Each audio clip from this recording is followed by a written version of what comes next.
Good afternoon. I'm Bob Eby, a member of the Oak Ridge Board of Education, and this is another one of our Focus on Educations. And today, I'm pleased that we're going to have two segments. We're going to have it on STEM and STEAM, and we'll talk a little bit about each of those. STEM first, we'll have Holly Cross, and then we'll bring in Jim Dodson and bring in the arts associated with that. So my guest today, the first guest is Holly Cross. Holly, tell me a little bit about first your background, how you got into your job as the Supervisor of Career Readiness and Communication. How did you get there? Okay, well initially my very first stint at Oak Ridge Schools was as a substitute teacher. I spent a lot of time at Willowbrook, and then that same year I started doing a long-term sub right here in my own new department in the Early Childhood Education and Careers class, and enjoyed that. And then Gail Ward was the supervisor of CTE at that time, and she recommended me to Bruce Lay at Jefferson. So I worked at Jefferson as a teacher for 5 years. I also was the instructional technology coach at Jefferson and at Robertsville. From there I became the curriculum coordinator for the district, and I had been doing some formative assessments with the curriculum department, so they got to know me there, and they pulled me to central office. And as I was working there for a couple of years, Gail retired, and they needed somebody with industry experience, classroom and CTE experience, and instructional leadership licensure. So I could check all those boxes, and that's what brought me to this position. And how long have you been in this position now? This is my 4th year. Okay. And so then in that position, how did that position lead into STEM? And first, before we do that, just define STEM. What do we mean when we talk about, I hear everything, and we're going to talk about Oak Ridge being STEM certified. What do we mean by STEM? Okay, so STEM, the traditional acronym is Science, Technology, Engineering, and Math. In Oak Ridge, we say students and teachers energizing minds because we like how inclusive that is. And also, one of the things we talk about STEAM, because we always want to encourage the arts to be included, but as soon as you put the A in there, then the social studies and the English and everybody else wants their acronym there. So when we saw that problem, we said, how can we solve that? We would like for this to be more inclusive of everybody, so how do we do that? And we'll get into that a little bit, but one of the ways that we've done that is to say that really good STEM learning is project-based. And it includes the 4 C's of collaboration, communication, creativity, and critical thinking. And I've heard this term project-based many times. What do you mean by project-based? Well, there's the project-based or a problem-based. So what we really want the students to do is take authentic problems and solve them. So to look in the community, one of my favorite project-based learning experiences we had was actually with a social studies teacher in digital arts. So the economics students in Tom Sawyer's class said, what could we improve about Oak Ridge? And then they worked with the digital arts kids to market those projects, those ideas that they came up with. So they had authentic community-based projects with their own solutions and their own creativity, and then they marketed them and even brought in the school board, and they brought in the Chamber of Commerce, and the people from the Chamber said, these pitches were as good or better than some we've actually seen in real life. So students got some real life experience by having that problem and solving it. Okay, so it's actually taking a full project and bringing in all aspects of it, as you're saying, whether it's economics, whether it's marketing, whether it's social studies, math, or and we have just numerous. I mean, the project-based. I hear project-based learning across the school system. I mean, do we do it in all of our schools, or in just the high school, or what? Well, and I guess we'll talk about our certification, but we do project-based learning, problem-based learning from pre-K all the way through 12th grade, and part of that is interdisciplinary learning, so that all the subject matters can work together, so that you're using your reading skills, your writing skills, your science, technology, engineering, and math, your art, your creativity, and music is really the history of music. Those are really good ways to roll in the standards from one class into your music class. And so, yes, we do that pre-K through 12. So going back to our definition of STEM versus, I read STREAMIES and STEMBL, and so how do we define it now? How do we come about our definition of STEM? So in my recollection, I was working as a STEM leader. We went to Denver to some STEM schools, and we saw them implementing real problem-based learning. We had students who presented to us, and they were using those 4 C's. They were very good communicators. They were working together collaboratively, and they were solving real problems. And so we had social studies teachers in particular saying, this is how I can sell STEM to my peers. When I see problem-based learning, this is the kind of STEM learning that I could say to my social studies teachers, to my art teachers, my music teachers, this is how we can be STEM too. We can be collaborative, communicative, creative, and critical thinking in a problem-based world, and then we are all STEM, if that makes sense. Yeah, and so what are some of the things that we do in STEM education? How do we have pre-K through 12 in the district. I mean, can you tell me a little bit about STEM education throughout as you matriculate through the system? How do we? Okay, some examples would be, I guess I just gave the one about music, using art and history, and then they do a colonial day at Woodland, so there's something about longitudinal projects with birds. And, oh, yeah. So let me tell you about that one. We have a STEM-based group that we're looking at projects together, and how can we implement this in all of our classrooms. So we started a conversation in the room where the elementary school teachers said, well, we would like to talk about birds and their habitats.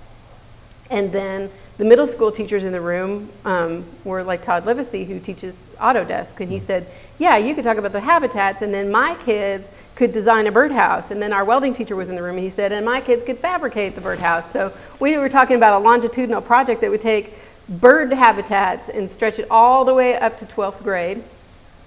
And then we also started talking about bats and mosquitoes and mosquito-borne illnesses, and how that might actually work itself into health sciences as well. So there's so many things you can do when you're thinking about all of the content areas and their standards together. Yeah, I think that integration of the various curriculum, it's no longer like, say, just teaching math or just teaching English or just teaching social studies, but it's how you use those together to solve the projects, as you talk about, versus just solving problems. It's much more valuable to them. And that's, I feel like, when the kids finally say, aha, that's why I needed that math and that science and those technology skills. That's what this means to my real life and my future career. So now in the Oak Ridge schools, we talk about Access 2020 and one-to-one technology. How does that tie into our STEM program, or how do we use that? Well, so we often think about technology being just using the technology when it's the right tool. And then if you see, I see Gus on the screen. He was the guy from Robertsville who got to name Access Oak Ridge. That was pretty exciting. And then we have a vision that we wrote. We had a team of teachers in the district who got together, and we wrote a vision, and it is empower all Oak Ridge students with equitable access to digital learning opportunities to innovate, design, collaborate, and ultimately succeed in the local and global communities of the future. So we're thinking about jobs that we don't even know exist. You hear that a lot. And being able to collaborate with people across the globe. So the technology gives us the platform to do things we never thought possible before, and to stretch our classrooms outside our 4 walls. So now we have computers 1-to-1, 5 through 12, I think, or something like that, and we'll be extending that on down, I think, into the lower grades as we go through. Are we going to give kindergartners computers to take home, or? So we're looking at 3rd and 4th grade right now, realistically, to mimic the model we have in 5 through 12. But in the K through 2 space, we don't picture kids taking those computers home. We don't picture giving them the kinds of responsibilities they would have later on. We see those as being, the teachers need to talk to us about what's realistic, how that can actually serve to bring their curriculum alive in new ways, and how that best works with that age group, because they still need to learn their basic math and reading skills. So we have a team that's actually looking at how to implement that best. But it will look a lot different in K through 2 than it does from third on. So again, it's going to be applied to the right level, at the right age, and then used throughout the school system. Correct. With a lot of teacher input for what's right for their students. All right. The last thing I want to talk to in this segment is this STEM certification that we got from Advanced Ed. Tell me a little bit about that. Who is Advanced Ed, and what does it mean that we're STEM certified? All right. So we know a lot about Advanced Ed over the years. We know them as SACs.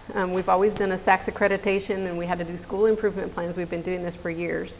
And so this is an organization, they've had a merger of several branches of school accreditation bodies who came together, and they have this very much sought after STEM certification that we have gotten. When they came in, they talked to students, they talked to teachers, they saw our 4Cs posters that our student Hannah Yawn had created that logo, and so she was in the prior picture. And so they got to talk to students about what it means, and they said they authentically heard students talking about those 4Cs, how they communicate, collaborate, are creative thinkers, and are critically thinking. And they were really impressed by the student applications, and they saw it in every classroom. And there was a rubric that we needed. There were 11 indicators on a rubric, and we needed to come up with a certain cut score. And when we made that cut score, we were all really excited. But it doesn't mean we've arrived. What it means is that we are on the road, and that they will be here by our side for over the next 5 years. We need to continue to maintain that and improve. So they'll help us continuously improve, and then we can be up for certification again. And so, and when we say we're certified, I think isn't it unique that we're certified, our entire district is certified. It's not, I mean, you can go throughout the country and there's, you know, certain schools that are certified, but isn't every school in our district certified? Every school in our district is certified, and we are the first in Tennessee to be a district-wide certified from Advanced Ed STEM. And our high school is the first comprehensive high school to seek the certification. So a lot of high schools will choose one of their programs, like their career and technical education program, to certify. But we went whole school, which was a bigger challenge. And they wanted to see the buy-in that we were able to show them to certify our entire school. And I think I heard that we're like the second in the world to have the whole district certified or something like that. Right, and we were just about 2 months behind the first in the world. and that school was, their high school was smaller than ours. So we see where this is a substantial accomplishment. I think if I recall correctly, you know, people say, oh, well, that's just the U.S. or whatever, but isn't there like 70 countries, I think, that are part of this advanced certification program? Right, it is worldwide. So we were the second worldwide. Yeah, so we're going to have a celebration on that, I think, on Friday, March the 9th or 8th, whatever that is, and ring the bell that, I mean, this is a great accomplishment for Oak Ridge and STEM certification. It is. Well, we're going to take a short break because we're going to find out that STEM not only is just the science, technology, engineering, and mathematics, as you say, but it is students, teachers, energizing minds, and how we integrate the arts into the STEM program. And we're going to bring in an art teacher, Jim Dodson, and we'll be back in a couple of minutes. Thank you.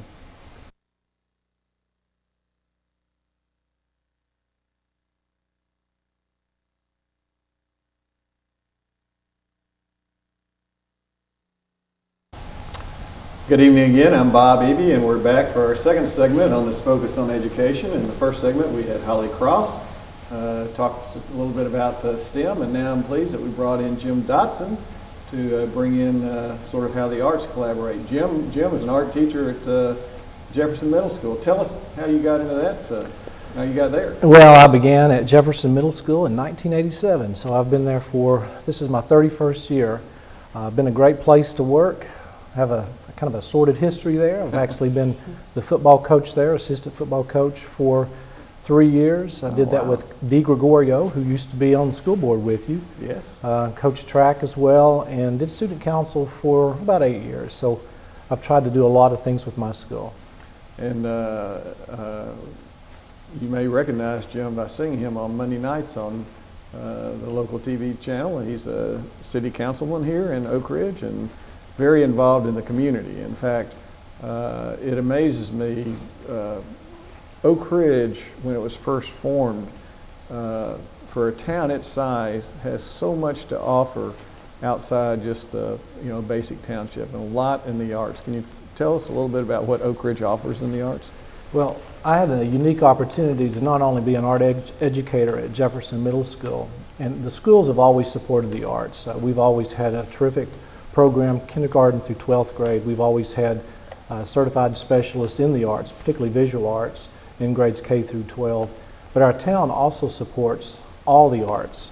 I served for a while as the president of the Arts Council of Oak Ridge, and in that role I saw that we also worked with the Playhouse. We have an art museum, we have a symphony, we have a band. We have so many different offerings in Oak Ridge for the arts, and I think it's because those folks who really value the sciences in our town, who first settled in our town, also value the importance of the arts and how they contribute to that. I think you're exactly right. And it is unique for a town our size to have all those opportunities for people. So when you heard about the emphasis on STEM, being an art teacher, what did you think about that? I mean, were you concerned? Did you think about it, or did you see it as an opportunity? What? Well, I didn't go running into the woods at first. Actually, I did embrace that. In fact, before STEM, I thought STEM was cool. We did things like interdisciplinary learning. So we have a quilt that's hanging in our school. When we became a middle school from a junior high school, we collaborated and had an artist in residence come in, and she worked with our students. And it tells the history of our school from its very beginnings. It has the different locations of Jefferson, 3 locations. They would go out to the school board and actually interview some of you folks to put that information on these quilts. They combined some things in home economics on this quilt, and they also worked with our history department and math department. So it tells the history of our town. So STEM or STEAM isn't something new. It's been around for a while. This is just recirculating it, and I think it's really popular now. And I've always enjoyed working with my fellow teachers at Jefferson Middle School to show how the arts can help learning. Well, and Holly, feel free to jump in whenever too here.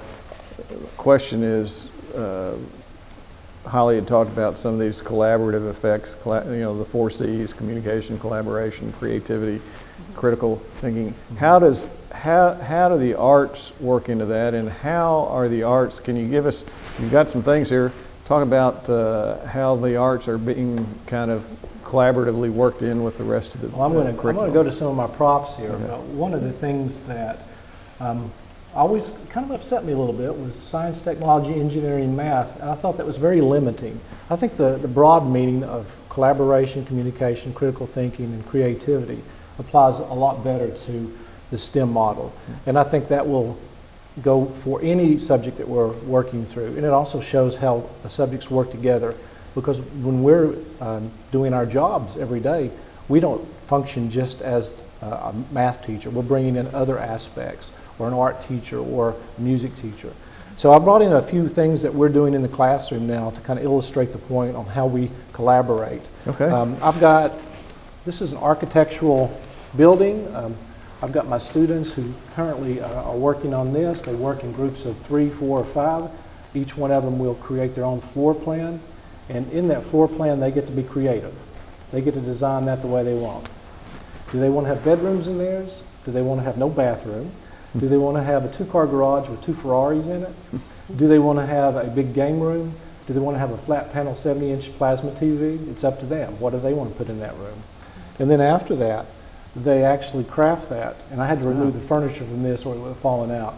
They craft that into a building. What's that made of? This is made out of clay, and they paint that. And then this is one student, but they have to collaborate because if you'll notice, each one of the floors actually stack on top of one another. Oh, wow. So the collaboration's there, communication as they're working through that. I saw TV and some chairs in there and stuff like that. Yeah, right. So they get experience from architect and the art side with it too. So. Actually, yes. And we do that in the 8th grade. Now, some of the younger students, one of the things we've done is we have a mulch pile in the back of Jefferson Middle School, and we've had an archaeological dig. So the students are learning about the cultures of different peoples through their artifacts, and they create one of these. They have to identify this. They bury this in the ground, and then we go to the class that meets on the opposite day. They excavate this, and they have to identify it based on the markings and everything that they see on that particular artifact.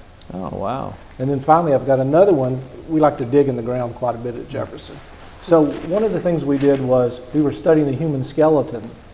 And I wish I had a larger bone, but what they would do is they would create like a jawbone, a femur, something like that. My daughter would love this. She's a physical therapist now, and she had to memorize all these. But one of the things we found is that when they would bury this in the ground, have to excavate it, do hands-on learning, they actually memorized and learned those bones of the human body twice as good. We had a little research project on that. So I was really impressed by that particular project. So again, that goes back to this whole project-based learning aspects. Have you seen the same thing that when they do it by project, they understand the basic science and the basic fundamentals behind it, and it keeps it with them longer? Absolutely. When students are kinesthetic learners, it means so much more. You could sit some kids at a textbook all day long. Some kids are really good at learning by textbook and lecture, but a lot of kids really, really need that putting their hands on it for it to really make sense, and to see how that actually could translate into a physical therapy job or anything in health science, anatomy and physiology. They all have to take those classes and learn those bones, but it means a lot more if you can touch it, feel it, make it move. Well, and then doing it in the archaeological dig like you do, I mean, it teaches them patience. I mean, there's a lot of basic fundamental things you learn too, besides about the cultures and about the science and history. Can interest history and exactly. You can tie it in. Well, show me some of the other things you got here. Well, a few other things. Ms. Cross recently mentioned this particular project that was in Livability magazine, and this is one of the things we work with in science class. We go to the science lab. John Beard has one of those, and we collaborated with him. We look in microscopes and we see viruses, bacteria, things like that, and then we try to find the beauty in the microscopic world. So these, without the aid of a microscope, would be very non-objective or abstract, but when you look at these through a microscope, you can actually tell that these are actually objects, but more of an abstract composition. So they've enjoyed working with this, and they've learned a little bit more about what you see in a microscope, a spirogyra, something like that. It's been a good learning experience. So then they have to translate this small size that they see in a microscope to something larger. To a larger composition. So they're learning some of the same skills that they would learn with me, but they're learning some of the, I guess, actual objects that you would see in that microscope. Oh, that's neat. Some beautiful art too. Yes, yes. A couple more. Okay. We have, on the easels behind me, we have two reproductions of paintings or photographs. I've seen that photograph before. Yeah, these are girls of the Atomic City. This was a photograph that was taken by Ed Westcott. And then behind me you see what you see here, what you do here, what you hear here. When you leave here, let it stay here. And this was one of his photographs too of the billboards that you would see in and around Oak Ridge during the war era when they were working on the Manhattan Project. And we actually had the great opportunity to meet with Ed Westcott. He came out to our school and his family, and the kids loved being able to be a part of this learning experience. We worked with Chris Layton, who used to be one of our teachers, but now he's our assistant principal. A quick fact on that too is Chris used to be my student, so it was really gratifying to work with him on this particular project. And actually won an award from the East Tennessee Historical Society. So it was great to have the kids be able to meet Ed Westcott, and he's welcome back anytime. He just celebrated his 96th birthday. I saw that in the newspaper. It's a pretty amazing person. I got to go to that class. That was fun. That was really cool. Yeah. You know that picture that he has where he's, the war ends and everybody's holding up signs. Just a little known trivia fact on that. That was actually taken from a bus. So he was looking out on a bus onto the people, and my mother was on that bus. Oh, really? So that was, wow. yeah, she was on the bus. Well, and what is this? Well, I know Bob would like for me to talk about this piece. Now, this is actually a reproduction of Ed Westcott's ID badge. And one of the things that we're doing is we're trying to work in QR codes. So I'm going to see if my technology will work here. So what you'll do is This will be a test for our camera people up there too. So.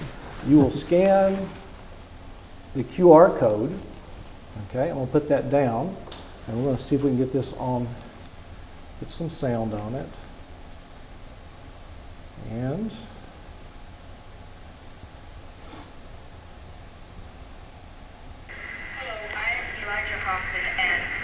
this is the photo that I chose. It is the authorization card that Mr. J.E. Westcott needed to get into Oak Ridge and to take pictures of the Manhattan Project. At the time, it was during the 1940s, and we were fighting in World War II. We were fighting against Italy. We were fighting against Italy, Japan, and Germany. And and we thought that Germany was developing an atomic bomb, so we were trying to develop one faster.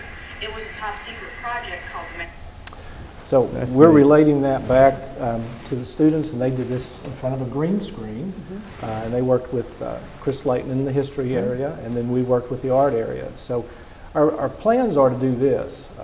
Aid to Distressed Families of Appalachian Counties is putting together an activity book. We'd like to have some QR codes in that so you can have more of an interactive book rather than just a coloring book or a scavenger hunt.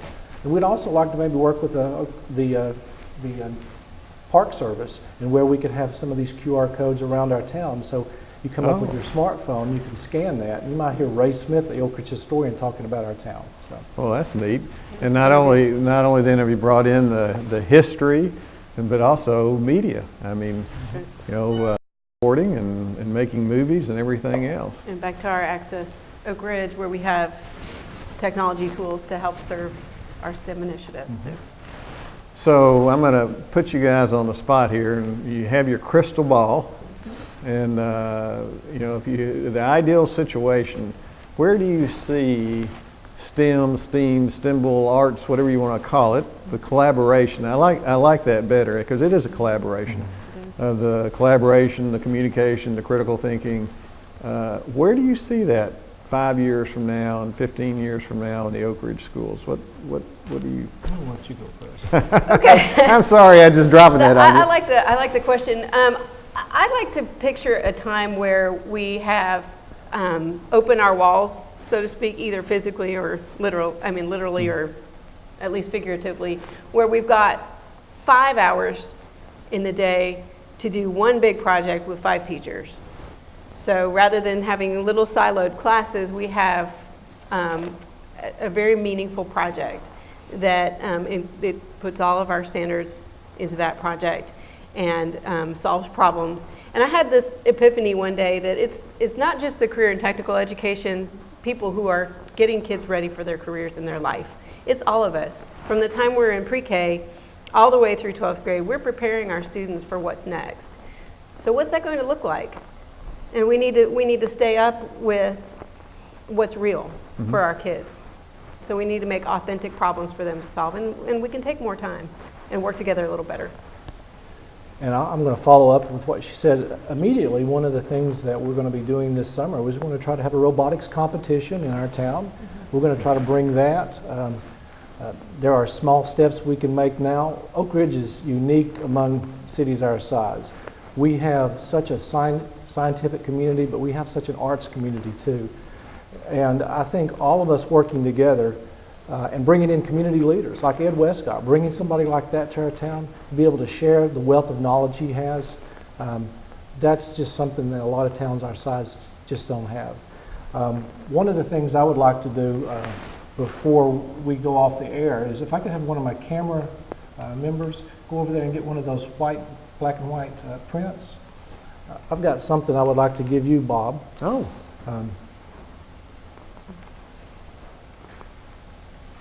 Thank you, thanks. So I don't know if you all knew this, but Bob Eby is stepping down as a school board member, and he's going to be on the National State School Board Association, and we're really fortunate to have Bob represent our state. So I wanted to bring him a gift today. Oh, so this wow. was actually a print that was created by one of the students at Jefferson Middle School, and I'd like to give this to you today. Well, thank you. I appreciate that. I will find a very special place to frame it and hang it. Thank you so much. You're welcome. Yep, Stepping up, stepping down and stepping up. Well, hopefully in this new job on the State Board of Education, I'll be in a position to continue to listen to the local boards and the local school systems, and it's all about the students, and that's what's most important. And I think what you've seen here today is that's what y'all are really focused on, are the students, and whether they're college bound or not college bound, there's opportunities to incorporate STEM into the arts, into the welding. You came up from the welding shop before you came here today, and I think this is a great opportunity for the Oak Ridge schools, and I certainly appreciate you all being here today. I'll put in one other plug, is that the Oak Ridge Public Schools Education Foundation is going to be publishing the 75th anniversary book, 75th anniversary book, and I think hopefully publication is going to go out next month. I know all the chapters are written, but somebody designed that front cover. I believe that was you, wasn't it? That's what happens when you can't say no to people. But I was really fortunate to be able to design the cover. It has an oak tree on the front, and it has 75 scratched in it like you would scratch if you were during Valentine's Day. I love such and such, but 75 there. And it has a pathway behind, and it starts off when we began, and it concludes where we are now. But it has some other stepping stones that shows us the way that we can continue to grow. So I encourage everybody when that comes out to go get your 75th book, and probably if you brought it by Jim, you might even get Jim to autograph the cover or something like that. But this concludes another one of our Focus on Educations, and next month we'll have another one, and we thank you for being with us, and again, thank you to my guest. Have a good night. Thank you. Thank you.